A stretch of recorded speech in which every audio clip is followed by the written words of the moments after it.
Boa tarde, pessoal, tudo bem com vocês? Aqui é o Kaique Souza e vamos fazer mais uma transmissão do trabalho transdisciplinar. Esse trabalho sobre a rádio.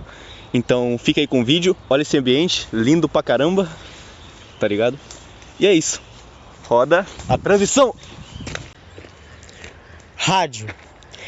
Um meio de telecomunicação que muitas pessoas ainda acham obsoleto ou que ninguém mais usa, completamente inútil.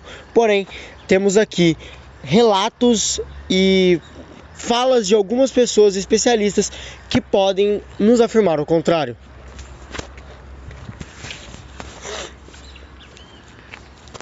Reginaldo, bom dia. Bom dia. Você poderia me dizer sobre o rádio? Então, a rádio ela é um meio de comunicação de escala global, assim. Todo mundo sabe o que é rádio, todo mundo usa rádio. E também é um meio de... Como é um meio de veículo de informação, o entretenimento lá é pau pra toda hora. E tipo, lá foram criados as radionovelas que serviram de inspiração para as novelas de TV hoje em dia.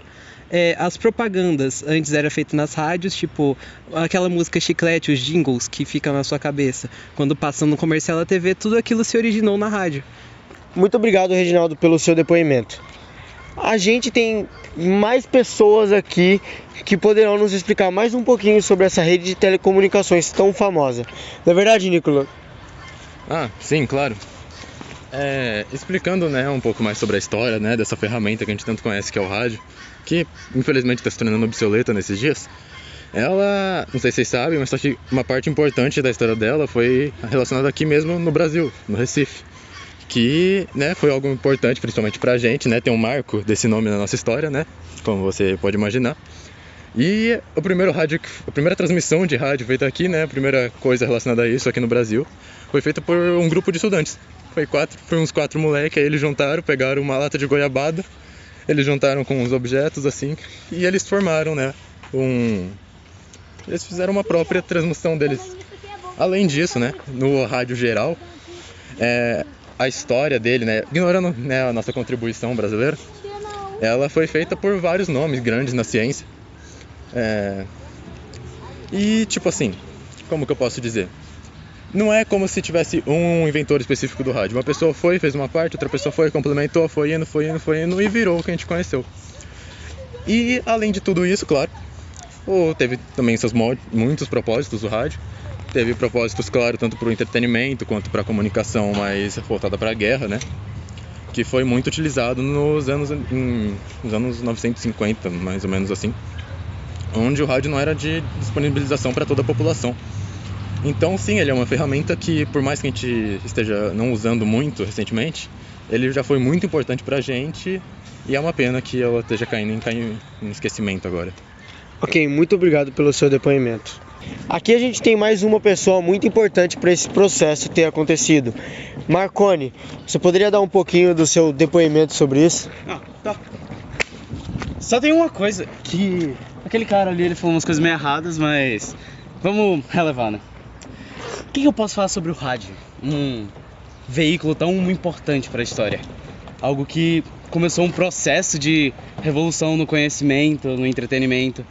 O rádio foi a base para o que a gente tem como televisão, como diversas coisas agora. Além disso, ele também foi muito importante na propagação da educação. Tem o que falaram sobre a radionovela, que eu estava ouvindo aqui. E também tiveram várias coisas assim que o rádio foi uma base muito boa. E os inventores do rádio foram diversos gênios importantes, como o outro cara falou, que não foi uma pessoa só, foram várias aprimorando uma única ideia. Mas, falando por estatísticas aqui, eu queria dizer que não é uma pequena porção de pessoas que usam rádio, ainda é uma grande parcela que usa. E 83% da população mundial ainda faz uso dessa tecnologia. Mesmo que seja obrigada, porque tem um carro, mas ainda assim eles usam, então não tem como falar que tá caindo em desuso. Você tá me chamando de mentiroso, é isso mesmo? Eu tô, na verdade, eu tô. Então vem cá. Então. Caraca. Ai, nossa, meu chute no saco.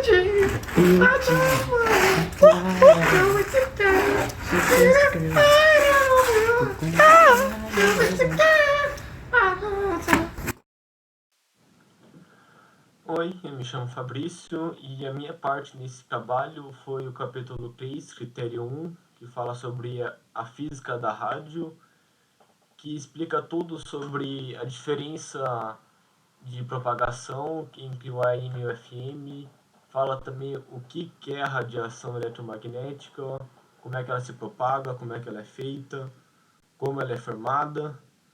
Também fala sobre a evolução da rádio, como era complexo de se fazer antigamente um rádio, que hoje é comum e todo mundo pode ter um. A minha parte também foi o critério 2, a biologia na rádio, que conta sobre os malefícios que essa radiação eletromagnética pode ter no ser humano, quais são os efeitos colaterais que essa radiação causa na gente em uma alta exposição. Conta também se já teve casos em que a gente foi exposto a essas radiações por muito tempo, o que aconteceu com as pessoas que foram expostas. E é isso. Então, pessoal, concluindo o trabalho com os grandes inventores que foram apresentados aqui, agora eu vou falar um pouco o que a gente fez no trabalho. No primeiro capítulo, em geral, a gente fez a publicidade no TikTok. Foi algo muito legal, a experiência de, tipo assim, gravar um jingle sobre o produto Avon. Foi muito incrível. A gente fez uma música, uma paródia, depois passamos ela pro inglês e também fizemos uma radionovela. Grande pra caramba, mas foi da hora. Também no segundo capítulo, que a gente viu a história do rádio no Brasil, vendo os conceitos de sociedade. Naquela época, o rádio era como fosse a escola das pessoas que não tinham escola. Isso também era muito interessante, vendo também o ponto de vista dos criadores em geral, como já foi citado também. E no último capítulo vemos a parte mais de estatística, mostrando as pessoas que utilizam o rádio, apesar de haver uma contraditória ali, como houve, da briga entre nossos criadores ali, foi muito interessante, assim, ver esses dois pontos de vista. E praticamente é isso. Eu gostei muito de trabalhar com todo o grupo aqui, gravar esse vídeo. Estamos aqui no Vicente Narães e foi bem legal. E é isso. Esse pó branco bem ali, não me orgulho do futuro e do presente até aqui. Viver de quem eu fui sem ser ninguém me dói. E num passe de mágica, tudo volta ao normal. Não se cansa de droga, sair no jornal. De volta, então eu lavo um copo de uísque e uma tonelada de droga. Pra que me preocupar se nada vai mudar, se eu não sentir que em algum lugar alguém vai me odiar, independente do que eu fiz aqui.